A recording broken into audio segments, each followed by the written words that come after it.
There has been a ton of recent talk about Lizzo quitting lately. Quitting what exactly? She didn't really make that exactly clear in the post that she did on Instagram, but we will get into that. And Amanda Seales not getting recognized by Black media organizations and Black folks inviting her to Black-centric events and award shows. And now, a lot of outrage that the two women are getting treated completely differently by the same Black media that Amanda criticized. Here's what some say there might be a little bit of a flaw here, or selective sisterhood. On one end, Lizzo is being investigated for alleged sexual harassment, which we don't know yet if she has been found guilty in a court of law, because that is still in the legal system, doing whatever the legal system does. But Lizzo herself has recently received praise and sisterhood admiration, while on the other hand, we have Amanda Seales, where she's been pretty much given the opposite. But people are asking for the same energy here. Let's take a look at some of the comments. This person says, y'all didn't do this with Amanda Seales, you did the exact opposite. Interesting, because last week a Black woman also cried out for help and was attacked by this very publication. But of course, someone also had their back and said, y'all are so tapped in, it's insane, I love it here. But then this person said, okay, I'm sorry, but isn't she just facing the repercussions for, I don't know, sexually harassing her employees? She decided not to settle and the lawsuit is moving forward. Sounds like she should have acted better. First up, let's examine what Amanda Seales had to say in her original post when she got a lot of attention for calling out the Black community about not really supporting her. Let's watch together. If it wasn't for y'all, I would really think that I ain't doing shit. Because the industry I'm in does not recognize me. And to be clear, I'm speaking about the Black spaces in the industry I'm in. Because y'all know I don't give two damns about any of these other spaces. But the Black spaces is what I'm referring to. Which is largely in part why I've realized like I need to shift out of this industry. You know, like I don't get invited to Essence Women in Hollywood. I've never been invited to the NAACP Image Awards. I've been nominated for an Image Award. Never been invited to the NAACP Image Awards. Wow. Never been honored at Black Girls Rock. Like, I've hosted these events. You know what I'm saying? I literally hosted the BET Awards in 2020 in my house, and I was not invited to the BET Awards since. So I just want to thank y'all for always reminding me that I really am valuable, because the game and the industry that I've been in has never let me know. Wow. So there you have it. And I'm actually looking at something here on the post that I did not see earlier when I was doing my research for this, that Essence actually commented on this post. They said, we hear you and we love you. We will do a better job at showing up for you and showing you that the love is real. Happy to offline to see where we can show up for you. So it looks like Essence did reach out to her on her comments. I'm curious to see what Essence does in their posting. So now I also want to read what Lizzo put out on her social media so we can examine that together as well. Let's go here.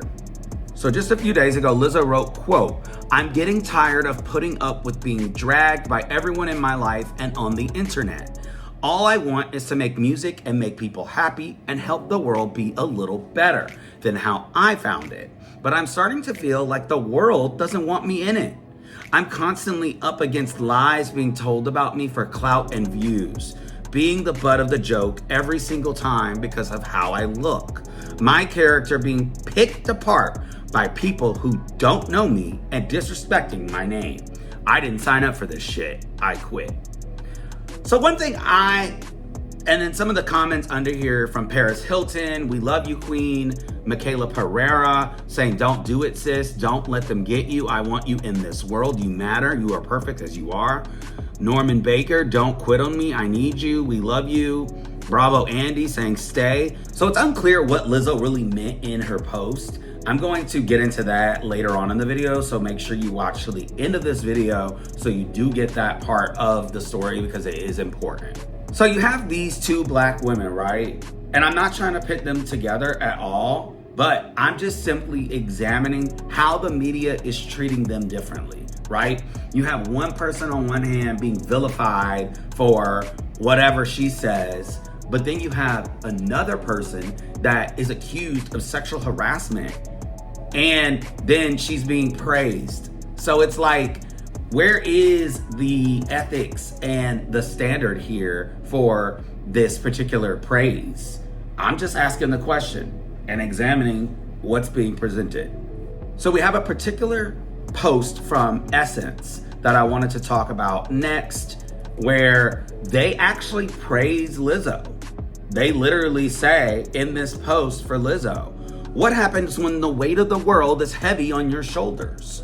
Who do you turn to when you feel alone in a room full of people? What do you do when you feel like no one understands you? You call on your sisters. There's power in solidarity. There's so much love and sisterhood. Today we gather around you, Lizzo, and give you virtual hugs and verbal bouquets, for you've inspired us all. You taught us that no matter how much they try to put us down, you keep getting up 10 toes down and never tilt your crown. And when you feel like you can't stand up, we will be here to lift you. Music needs you, we need you, and if you ever forget, you are still 100% that queen. We love you, Lizzo. So the question is, why is Lizzo getting this celebratory post, but then Amanda Seales, on the other hand, getting vilified by the op-ed that I'm now going to read as well? So in this op-ed published in Essence back on March 24th, 2024, they say, the particular author, Jasmine Browley, says, I really like Amanda Seales. Her whip-smart eloquence and crisp comedic timing is undeniable every time I see her on my phone screen or silver screen. I find mostly everything she produces to be thoughtful, effortful, and impactful. She's gifted us with her vulnerability time and time again, making it clear that she aims to leave the world better than she found it. She's someone who I sit up for when I hear her speaking. That's why it pains me to say this. I can't understand why some people really don't like her. The official denotation of the term likable is, quote, having qualities that bring about a favorable regard, pleasant, agreeable. Women, particularly black women, have historically had a toxic relationship with the likability prospect. Racist tropes like the Sapphire, Mammy, and Jezebel archetypes have laid a rocky path that leaves many black women battling preconceived notions about the way we present, as opposed to who we really are. It's exhausting and deleterious to societal progress, but in some cases, the uneven plight black women face isn't always applicable. To put it plain, sometimes it's just us. They go on to say, there are lots of traits Amanda Seales' name conjures up when I hear it.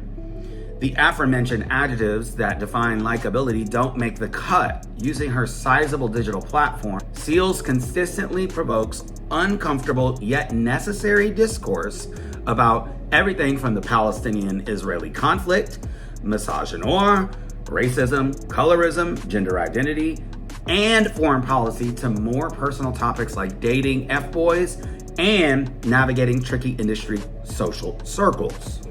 Now, there's also an insert on this post that I found interesting to point out as well while we're talking about all of this. They show Megan Good and Jonathan Majors here saying how BET called them out as, quote, black love, when he is accused of abuse as well. Okay? So it's funny how they had that in here, and then they're also like going in on Amanda. She ain't accused of that, as far as I know. So continues by saying, she's a self-admitted linguist that has shaped herself into an enviable orator, darling.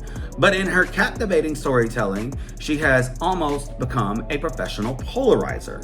For instance, during an engaging interview in 2019 with The Breakfast Club, Seals reshared an experience she had with an unnamed man she initially spoke about on her podcast. She later implied the man was found to display predatory behavior towards her and other women who also encountered him in dating situations. The internet was quickly able to surmise who the man was, a fairly esteemed and public figure, and Seals was slammed by social media users who said she falsely accused him of sexual assault on a large platform.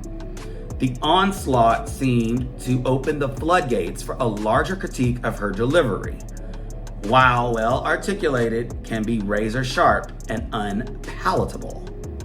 That's why her recent Instagram post on being snubbed by esteemed Black award ceremonies gave me pause. This isn't the first time she's called out feeling overlooked by Hollywood insiders. In 2019, Seals shared with her Instagram followers that she was kept out of a Black Hollywood party during Emmys weekend. She later pointed to Issa Rae's publicist as being part of the reason she was barred from attending the event.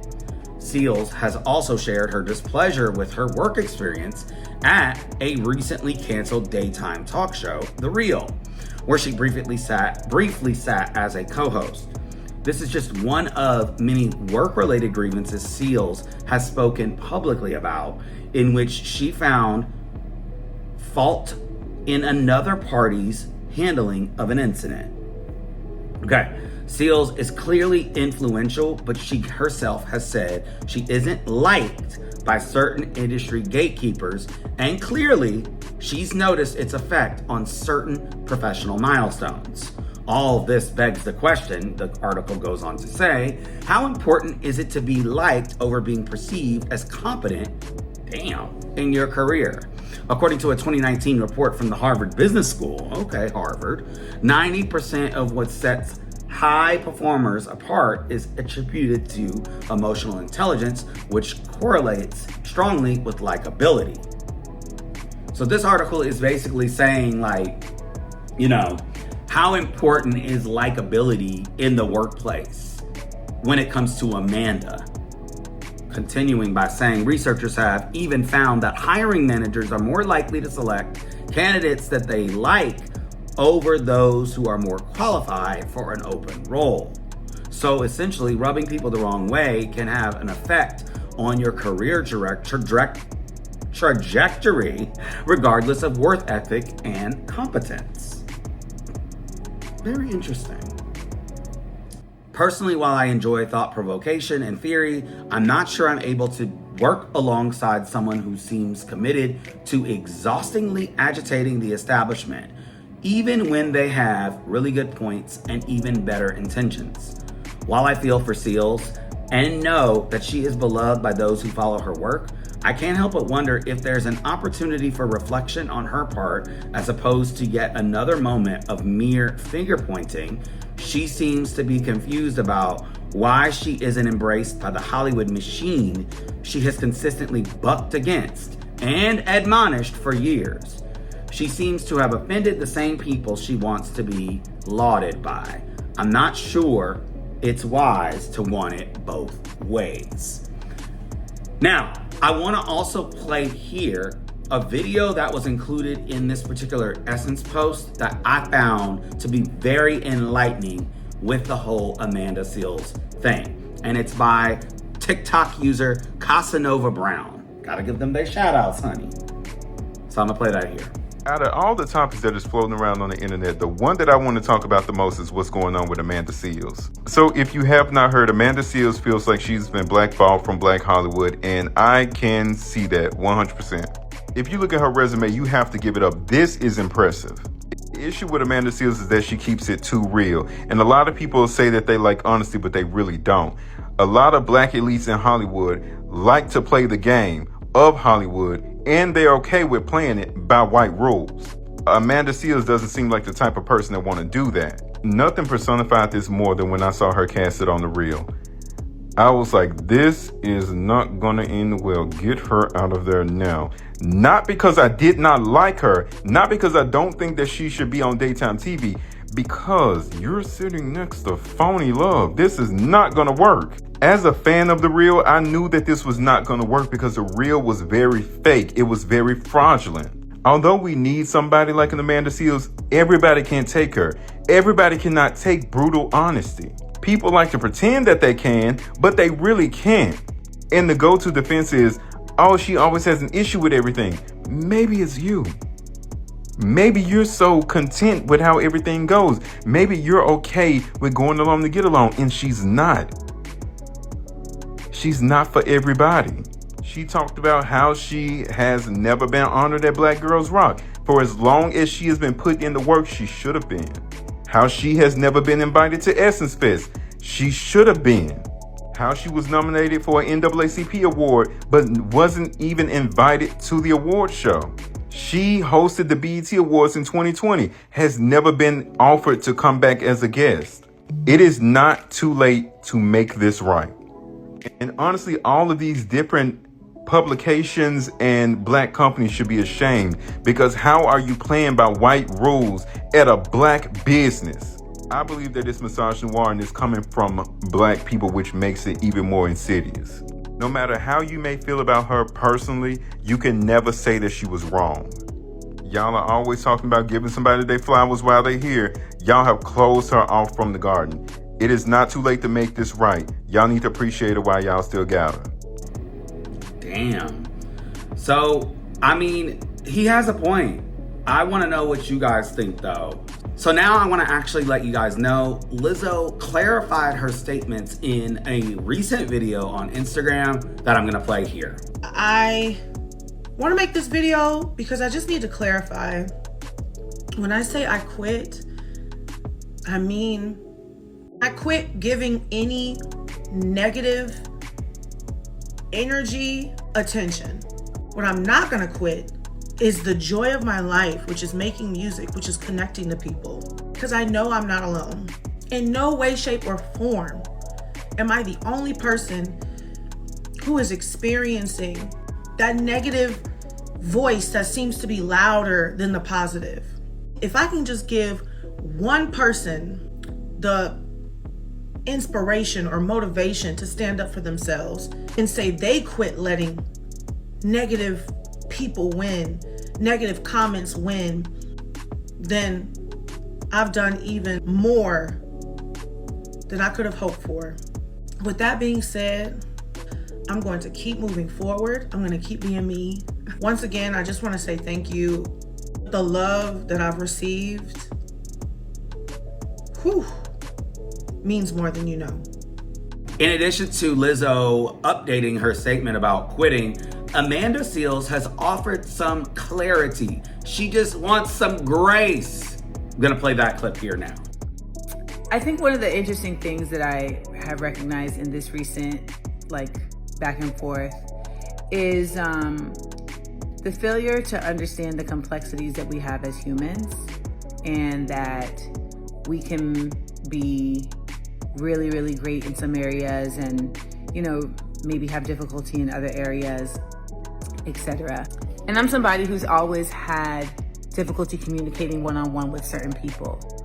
Some people it's no problem, but I think because of the way that I speak, my tonality, my intensity, it can be misread sometimes. I mean, sometimes I am being condescending, but oftentimes, I'm not.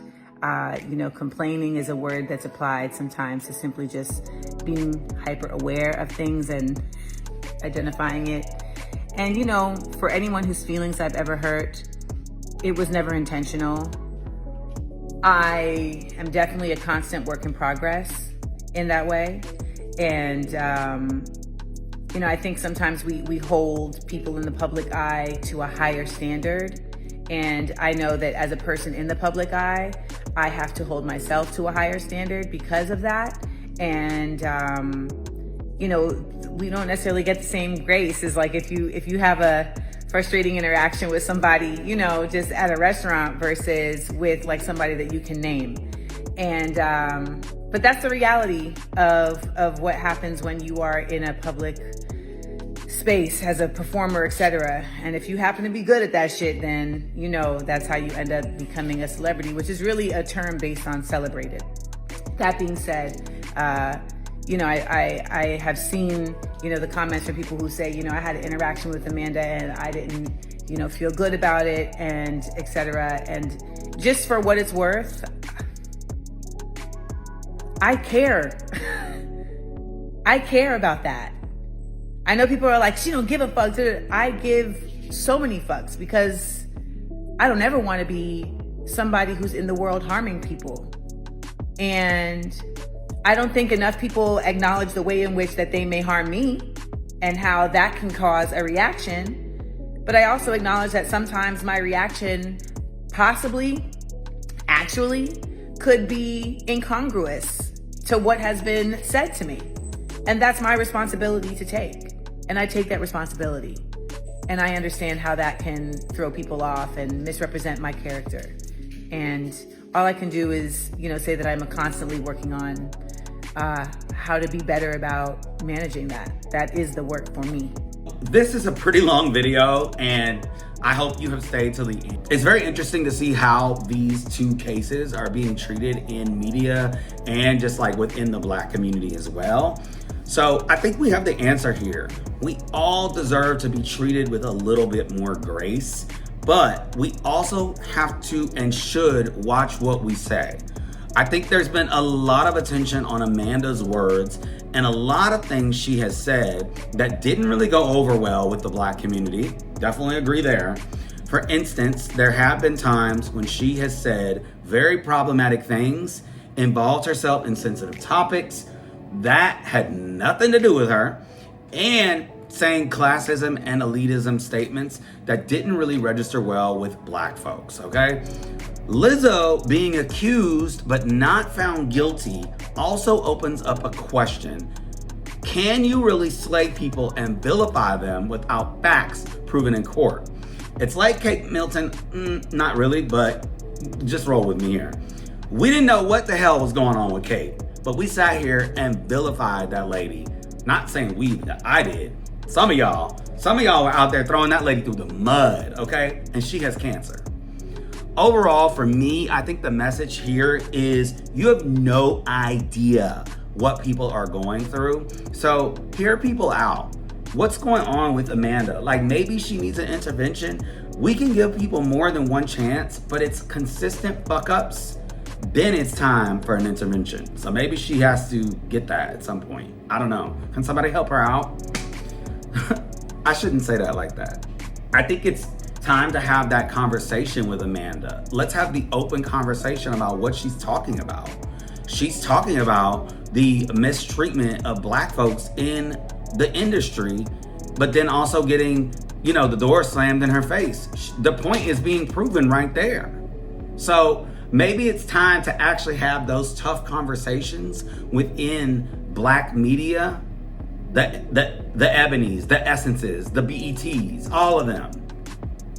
Let's bring up what Amanda's actually talking about here instead of hiding behind the white door, like that person said in the video. Overall, though, it begs the question with these two ladies.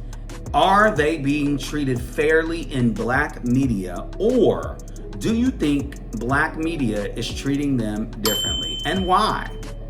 Why do you think people hate on Amanda but love Lizzo? Let's have that conversation down in the comments, and thank you so much for watching this video. I had some very enlightening moments putting this together, so definitely give me your feedback in the comments, and make sure you subscribe and turn on those notifications so you don't miss the next one, and I will see you guys on the next video. Thanks for watching.